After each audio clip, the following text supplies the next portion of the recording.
Arquitecto, muchas gracias por aceptar esta conversación para esta serie que se llama 1983. Y le pregunto, ¿fue difícil llegar a ese 2 de enero de hace 40 años cuando se inauguró el primer tramo de la línea 1 del metro de Caracas? Bueno, tanto como difícil no, más bien complicado lo que fue. Sobre todo porque era un proyecto que requería muchísima inversión y entonces al comienzo no era fácil, digamos, convencer de la necesidad de un proyecto de esa magnitud. Eso fue sobre todo la parte más complicada. Pero realmente como se armó un equipo muy competente, se terminó haciendo un proyecto que incluso fue avalado por el Banco Mundial para que pudiera obtenerse los créditos que se requerían para hacer la obra, porque no se podía hacer con el presupuesto normal de la nación. Había que adquirir unos créditos especiales y para ello se requería una información del banco, una aprobación del Banco Mundial. O sea que quizás esa fue la parte más difícil para que el proyecto arrancara, porque la parte técnica estaba toda resuelta.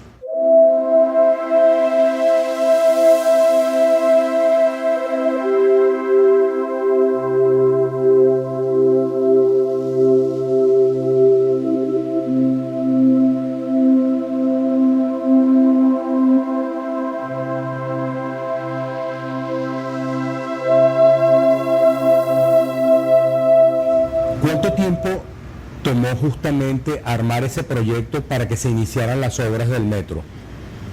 Bueno, fíjate, en realidad eso empezó, la Oficina Ministerial de Transporte, yo no me acuerdo exactamente cuándo fue que se creó, porque eso dependía del Ministerio de Obras Públicas, o sea, realmente era una oficina que en un momento dado se creó en el Ministerio de Obras Públicas. El antiguo MOP. Del mismo MOP, sí, el Ministerio de Obras Públicas, para dedicarse exclusivamente al proyecto del metro y también de los problemas de transporte de la ciudad en general. Eso fue lo que... Y se creó esa oficina que se llama Oficina Ministerial de Transporte. Una vez que se empezaron esos proyectos, que se avanzó suficientemente, y ya teníamos más o menos el proyecto avanzado del metro, se creó la compañía anónima Metro Caracas, que eso fue el año 1968.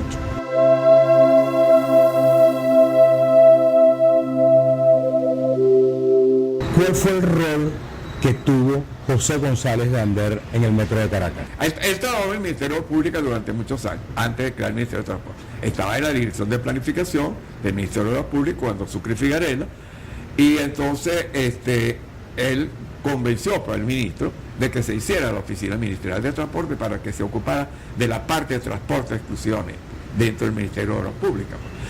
Entonces, a partir de ahí se crea, como le dije, la Oficina Ministerial de Transporte, que inmediatamente fue nombrado presidente de la compañía y presidente de la compañía Metro Caracas. Después, bueno, él estuvo todo el tiempo durante el desarrollo del proyecto hasta que se jubiló, ya cuando ya el proyecto estaba bien avanzado.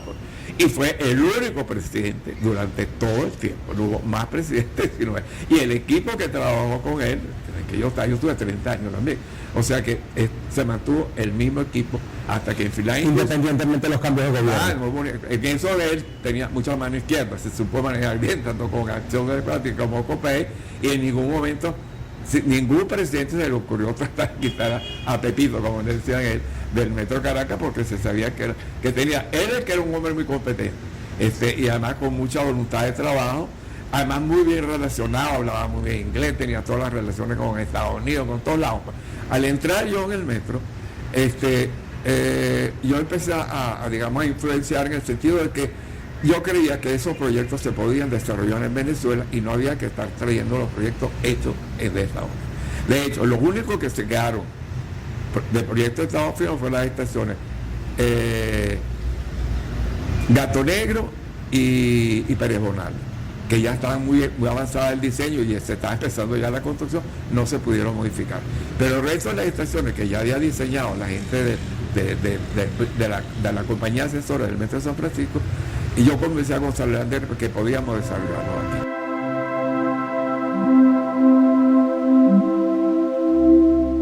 ¿Qué características tienen justamente esas estaciones? Bueno, fíjate, cada estación depende del entorno en donde está ubicada.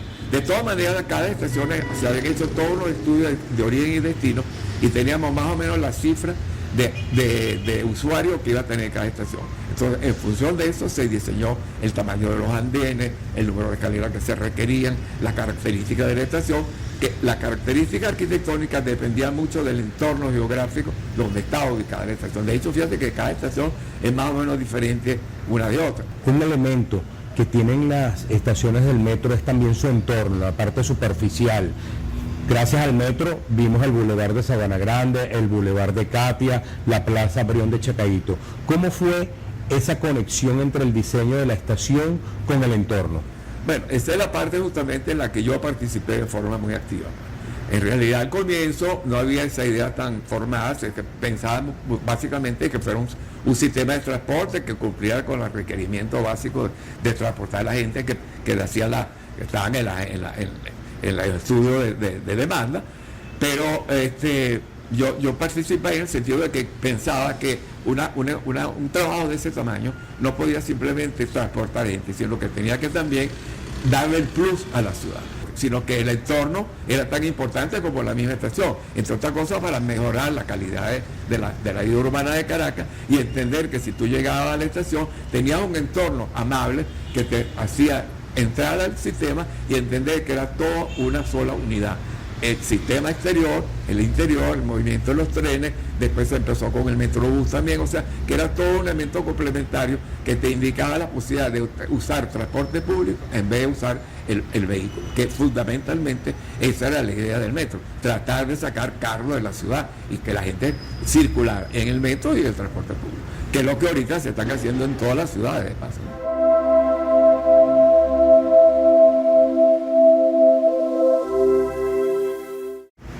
Un elemento que tienen las estaciones, sobre todo en línea 1, son las obras de arte. ¿Cómo fue ese trabajo conjunto entre el diseño arquitectónico, los proyectistas y los artistas plásticos que participaron en esas obras? Bueno, ahí realmente yo jugué un papel clave. Yo era Premio Nacional de Escultura del año 62, entonces estaba muy vinculado a la parte de arte, en el sentido que conocía a todos los artistas, tenía mucha relación con ellos. Entonces para mí, yo le comencé a González Lander que bueno, que si estaban haciendo las plazas, estaban haciendo los bulevares, que también la parte artística era muy importante incorporarlo. Y bueno, él estuvo de acuerdo conmigo, porque era además pintado, o sea que le gustaba mucho el arte en línea general.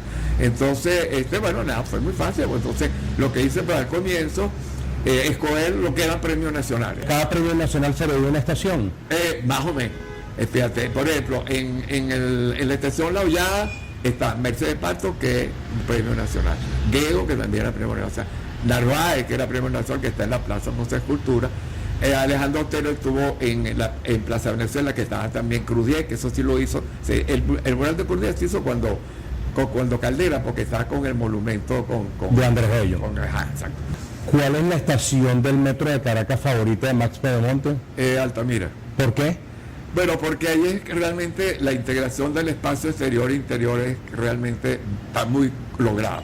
Al transformarla, desde la Plaza Altamira, la original era una plaza muy pequeña, que tenía la fuente de agua, el obelisco y alrededor una área de estacionamiento en diente sierra para vehículos, que era la original de Luis Rocha.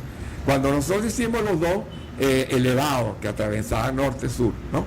Que para poder hacer las obras de la estación, al quitar los elevados quedó la plaza muchísimo más ampliada. Entonces se pudo lograr que la fuente, yo inventé de que la fuente bajara como una cascada y ahí se hizo la entrada que está en todo el centro de la estación y se pasa a través de la estación, se puede cruzar la estación, es libre, no pasa por los torniquetes y llega hasta el anfiteatro que está en el lado sur. O sea que hay una integración total del área exterior con el interior de la estación y la plaza realmente, la zona y como ampliamos la plaza, la armonizamos, quedó realmente un espacio que para mí uno de los espacios más bellos de la ciudad.